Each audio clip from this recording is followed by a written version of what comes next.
Good morning, student. Today we start explanation of items of asset side. In previous video, we study about the items of liability side. मैंने आपको format बताया था company की balance sheet का। वो पूरा format आपको main head से लर्न करना है और मेन हेड के अंदर जो डिटेल आती है वो मैंने आपको लाइबिलिटी साइड की टिक करवा दी थी। Now we start explanation of items of asset side. जो हमारा असेट साइड का फॉर्मेट होता है, एक बार हम फिर से फॉर्मेट को देखेंगे। ये हमारा फॉर्मेट है। फॉर्मेट में हमको असेट साइड पर नॉन करंट असेट्स में फिक्स असेट्स में tangible assets, intangible assets, capital work in progress, intangible assets under the development. B हमारा है नॉन करंट इन्वेस्टमेंट, सी है डेफर्ड टैक्स असेट्स, डी है long term loan and advances, E है other non current assets.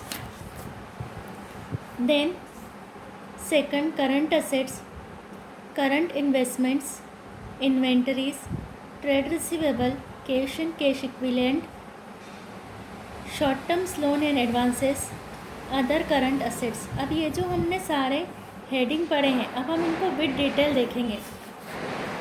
So we start our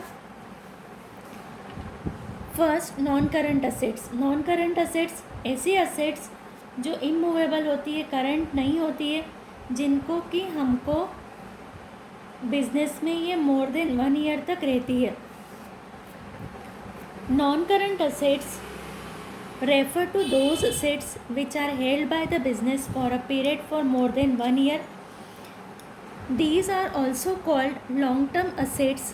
Company Act 2013 defined its as non current assets are those assets which are not current assets. जो company act 2013 है उसने non current assets के लिए क्या definition दी है? जो assets current assets नहीं है वो हमारी नॉन करंट असेट्स है, और नॉन करंट असेट्स हमारी वो असेट्स है which held by business for a period of more than 1 year, जो मोर देन 1 ईयर तक हमारे बिजनेस में रहती है। इनको हम लॉन्ग टर्म असेट्स भी कहते हैं। Non current assets are classified as follows. A fix assets.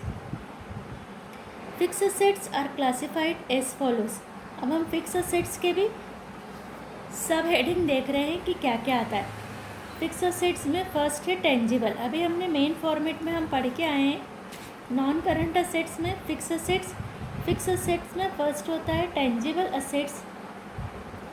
जो हमारी टेंजिबल असेट्स होती है, these refer to those assets which have physical existence and which can be seen and field like land, building, plant and equipment, furniture and fixtures, vehicles. ये हमारी सारी tangible assets होती है जिनका कोई फिजिकल फॉर्म होता है। अब पेज टर्न करके हम देखेंगे और कौन कौन सी हमारी टेंजिबल असेट्स है। एफ ऑफिस इक्विपमेंट, जी लीज होल्ड प्रॉपर्टीज़, ये हमारी टेंजिबल असेट्स हो गई। थर्ड जो हमारी फिक्स असेट्स में सेकंड पार्ट है इनटेंजिबल असेट्स।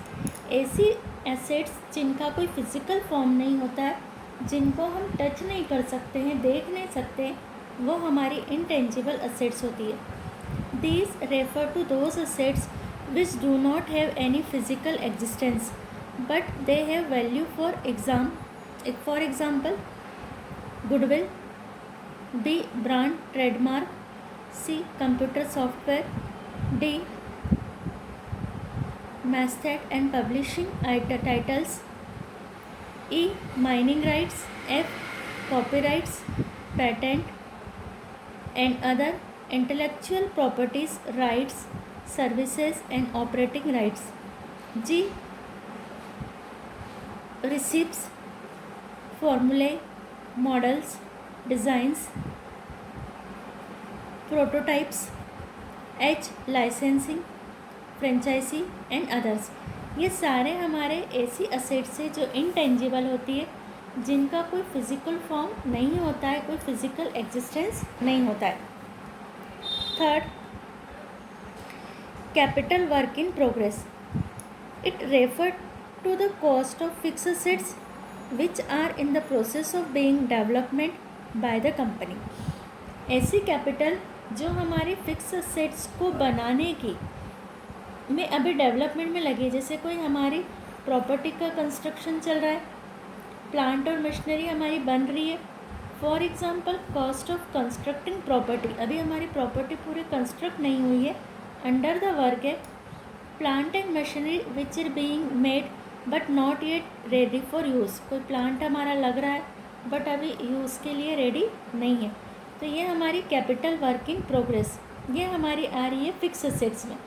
फिक्स असेट्स में फर्स्ट हमारा हो गया tangible assets, second intangible assets, third capital work in progress, fourth intangible assets under the development. जैसे टेंजिबल असेट्स अंडर डेवलपमेंट है वैसे ही intangible assets under the development. It include the cost of all those intangible assets which are being developed by the company.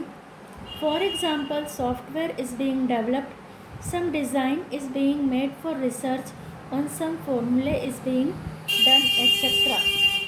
Intangible assets जो अभी हमारे develop हो रही है वो भी हमारी फिक्स असेट्स में आती है। तो हमारा पहला कंप्लीट हो गया है।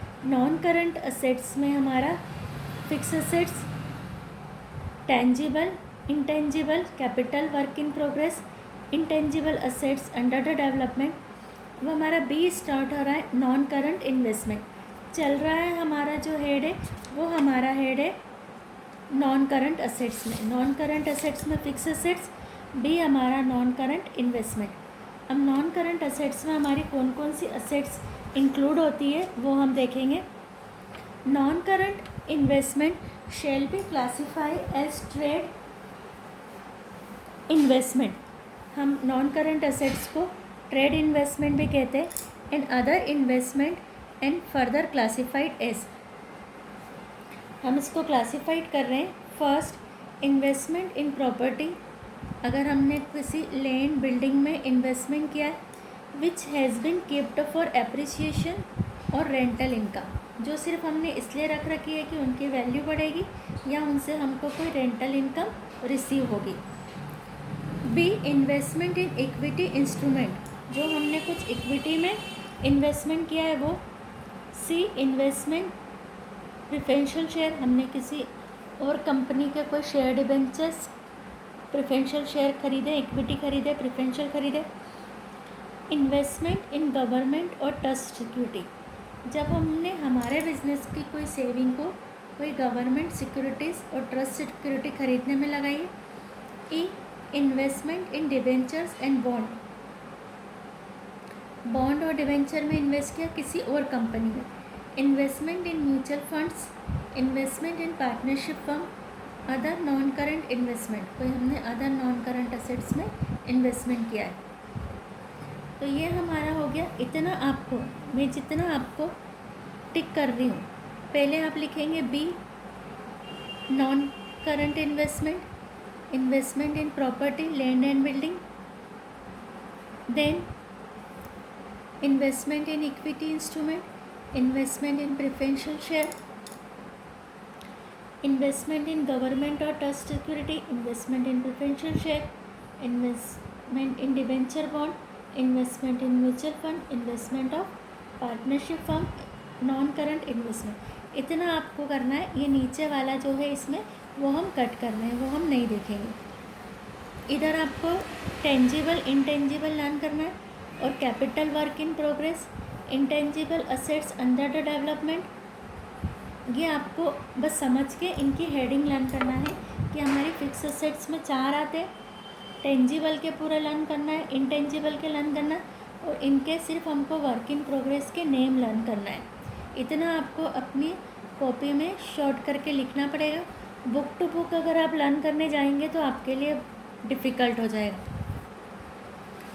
अब हम स्टार्ट कर रहे हैं सी डेफर्ड टैक्स असेट्स। जैसे हमने डेफर्ड टैक्स लायबिलिटी पढ़ी थी, when accounting income is less than taxable income then deferred tax assets is created. जब हमारी अकाउंटिंग इनकम कम होती है टैक्सेबल इनकम से तो हमारी डेफर्ड टैक्स असेट्स क्रिएट होती है।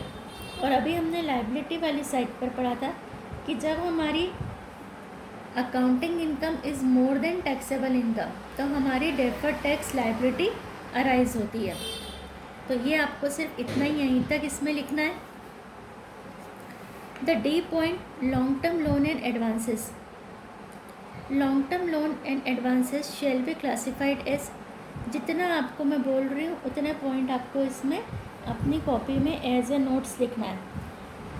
Capital advances, security deposit, loan and advances, other loan and advances, A secured considered goods, unsecured consider good, doubtful, allowance for bad and doubtful loans and advances. बस इतने topic आपको इसमें लिखना है। अब हमारा ई स्टार्ट हो रहा है अदर नॉन करंट असेट्स। इन सब को छोड़ कर के भी जो हमारी अदर नॉन करंट असेट्स होती है, other non current assets shall be classified as long term trade receivable. Trade receivable का मतलब होता है debtors plus B are.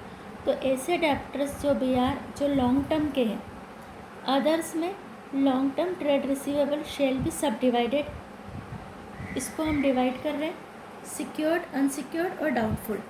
Debtor हमको पता होता है कि कुछ सिक्योर है जिनके पीछे कुछ सिक्योरिटी रखी है, अनसिक्योर जिनके पीछे कोई सिक्योरिटी नहीं रखी हुई है, और डाउटफुल यानी जो उन पे हमको लगता है कि हो सकता है कि हमारा जो डेप्टर्स हैं उनसे हमारा पैसा नहीं हमको रिकवर हो। तो इतनी चीज़ें आपको इसमें जितना टिक करा हुआ है यहाँ तक डाउटफुल तक आपको लेना है। अब हमारा पहला फिनिश हो गया है नॉन करंट असेट्स। अब हमारा स्टार्ट हो रहा है करंट असेट्स। करंट असेट्स में हमारी कौन कौन सी असेट्स आती है वो हम देखेंगे। Current assets, these are those assets which are for a period of 1 year or less, जिनका कि टाइम पीरियड 1 ईयर या उससे भी कम होता है। It include the following: A current investment. Current investment shall be classifies as investment in equity instruments, investment in preference shares, investment in government और trust securities, investment in debenture और bond, investment in mutual funds.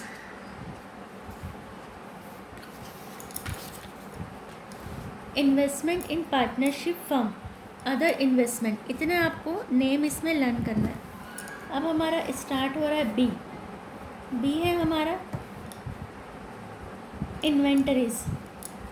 Inventories का मतलब होता है stock. Stock किस किस type का हो सकता है? Inventory shall be classified as A raw material, B work in progress, C finish goods, D stock in trade, E stores and spares, loose tools, others, goods in transit. इतने तरीके के inventories होती है, इतने टाइप्स की inventories है, ये learn करना है। C is trade receivable. Trade receivable का मतलब होता है बिल्स रिसीवेबल एंड डेप्टर्स। बस आपको इतना ही लर्न करना है। ट्रेड रिसीवेबल डिटेल में नहीं जाना है। जो लॉन्ग टर्म का था वो यहाँ आ गया, जो शॉर्ट टर्म्स का होगा वो करंट असेट्स में आ जाएगा। लॉन्ग टर्म के डेप्टर्स है तो करंट में, नॉन करंट में जाएंगे। शॉर्ट टर्म के डेप्टर्स है तो करंट असेट्स में आएंगे। Now we start cash and cash equivalent. Cash और कैश इक्विवेलेंट में क्या होता है? Cash and cash equivalent shall be classified unmarked balance with bank for unpaid dividend shall be separated stated balance with bank to extent held as margin bank money bank deposit. सिर्फ आपको इसमें learn क्या करना है?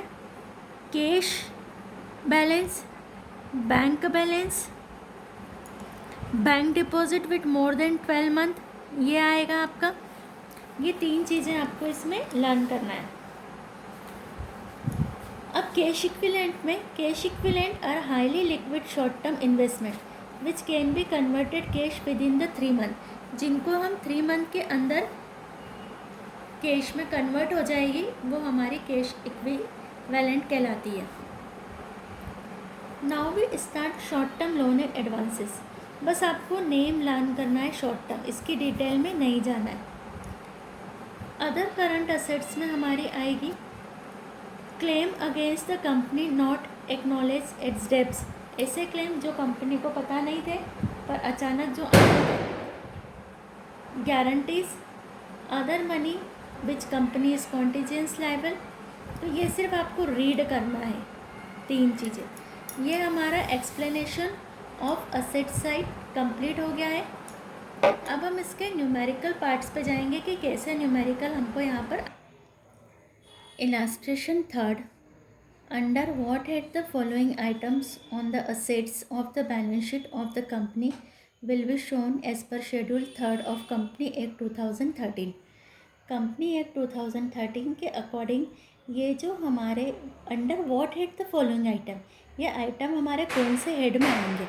इस chapter के जो numericals होते हैं वो इस टाइप के होते हैं कि आपको बताना पड़ता है कि ये कौन से हेड में आएंगे। तो इसके लिए आपको जो फॉर्मेट है वो लर्न होना चाहिए, और फॉर्मेट की जो असेट्स और लायबिलिटी साइड की जो डिटेल आप लोगों को मैंने एक्सप्लेन की है वो आपको फॉर्मेट विथ एक्सप्लेनेशन लर्न करना है।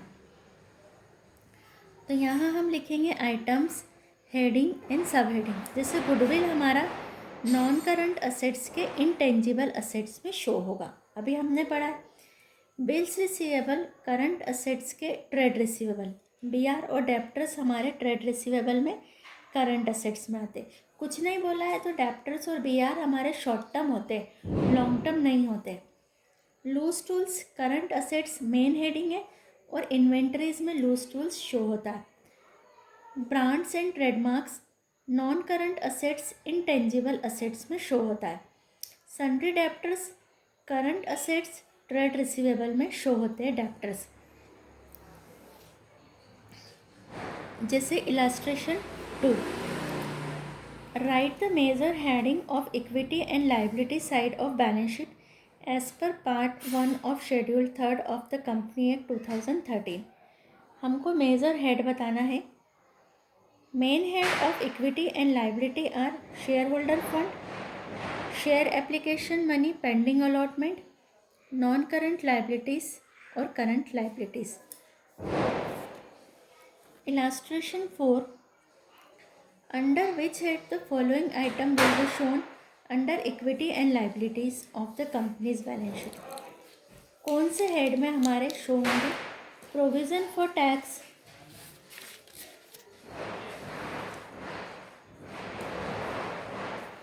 Call in arrears, preference share capital, bills payable and debentures. तो ऐसे हमने आइटम्स लिखे, इनके हेडिंग और सब हेडिंग लिखे। Provision for tax current liabilities के शॉर्ट टर्म प्रोविज़न में शो होता है। Call in arrears deducted from called up capital.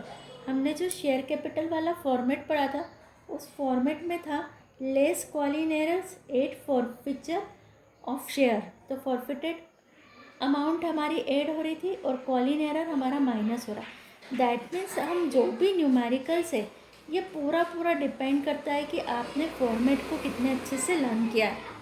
Preference share capital share holder fund के शेयर कैपिटल में, bills payable current liabilities trade payables में, debentures non current liability long term borrowing.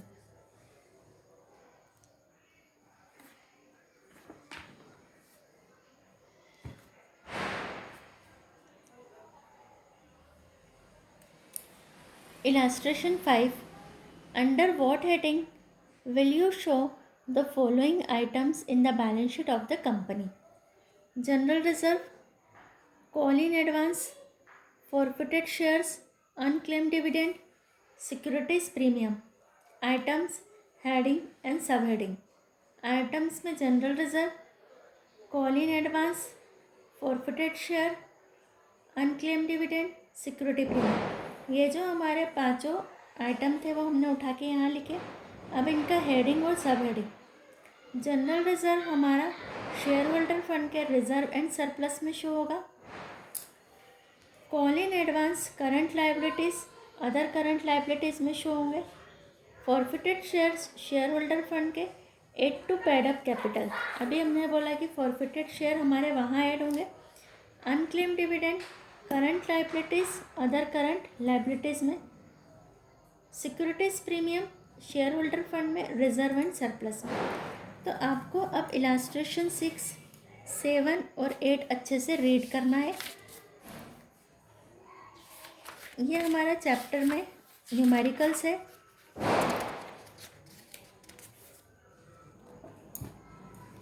अब आपको question number 27, question number 28, ये पूरे जो question है, how would you classify the following item in the equity and liability of the company balance sheet.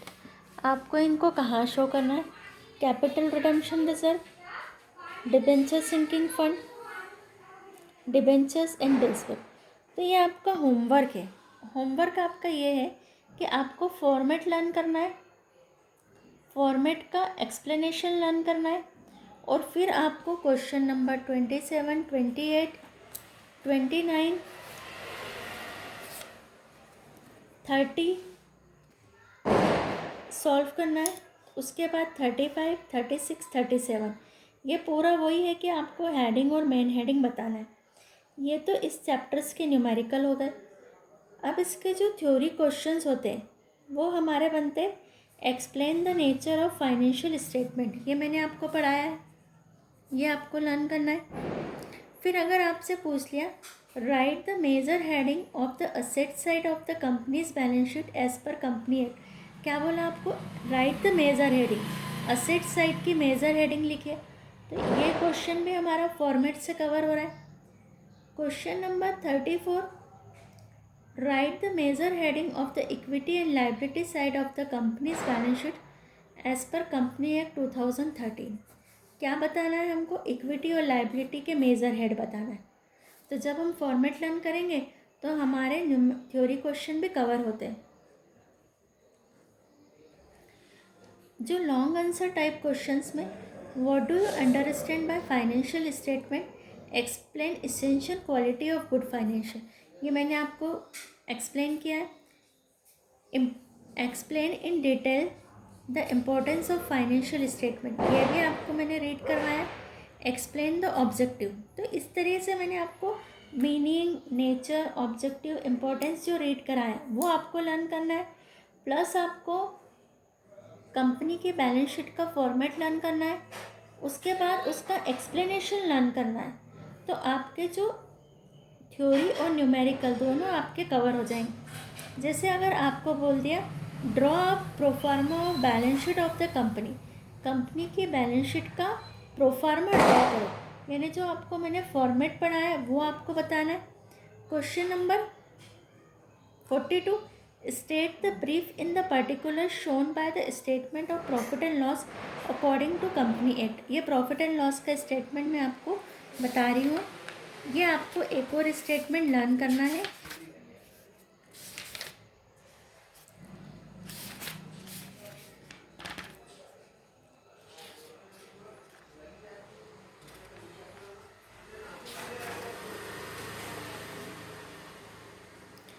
ये आपका होता है format of profit and loss, लेकिन हम इस फॉर्मेट को यहाँ लर्न नहीं करेंगे।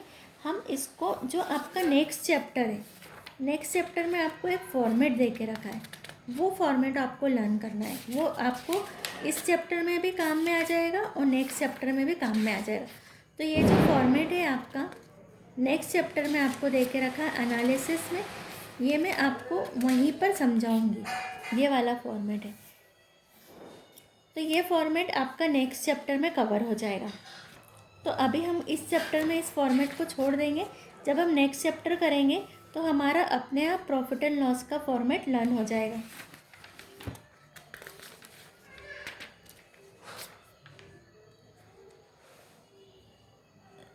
तो आपके थ्योरी और न्यूमेरिकल पूरे क्वेश्चंस आपके कवर हो गए हैं। अगर आपको क्वेश्चन नंबर 27, 28, 29, 30, 35, 36, 37 में अगर कोई सा पॉइंट नहीं आता है कि उसका मेन हेड और सब हेड क्या है, तो आप लोग व्हाट्सएप पे पर्सनल कॉल पर पूछ सकते हैं। और आप लोग जो भी आप लोग सिंसियरली अगर पढ़ रहे हैं तो आप लोगों की ये लाइब्रेरी है कि आप लोग क्वेश्चन नंबर 27, 28, 29, 30, 35, 36 और 37 सॉल्व करके मुझे सेंड करें एज ए PDF फॉर्म। तो ये आज हमारा chapter financial statement of a company finished हो गया है। अब नेक्स्ट डे से हम न्यू चैप्टर स्टार्ट करेंगे।